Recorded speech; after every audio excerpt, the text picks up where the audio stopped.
Today we're going to go over the best practice for the 2-4-4 tie-off method for the coax drops. First, we're going to check the strand, make sure we don't have any stray voltage.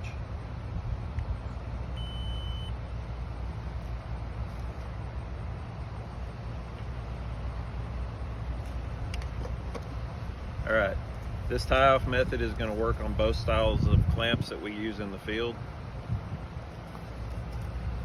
First thing we'll do, today I'm using the RG11, which it works on both RG11 and RG6. The proper way to take off the messenger from the cable per manufacturer's spec is to grab it and peel off to the side, not pull away from it. It tears off more cleanly this way.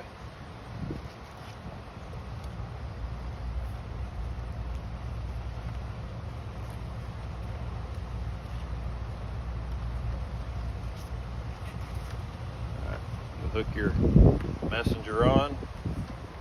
You'll do 2 wraps to the hook.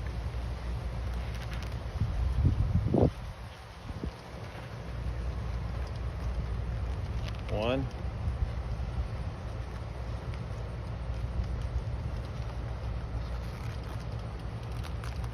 two, and then you'll go down to the messenger. 1,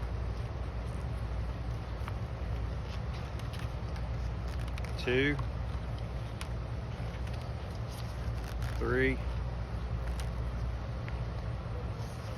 4.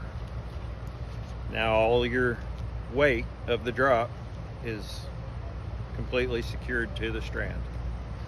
Next 4 will be to hold the cable to the messenger so it does not continue to split apart.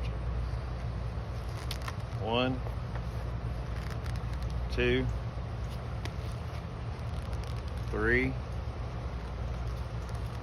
4. That's all there is to that. Take your cutters, cut off the excess, and your drop is properly tied off to the strand.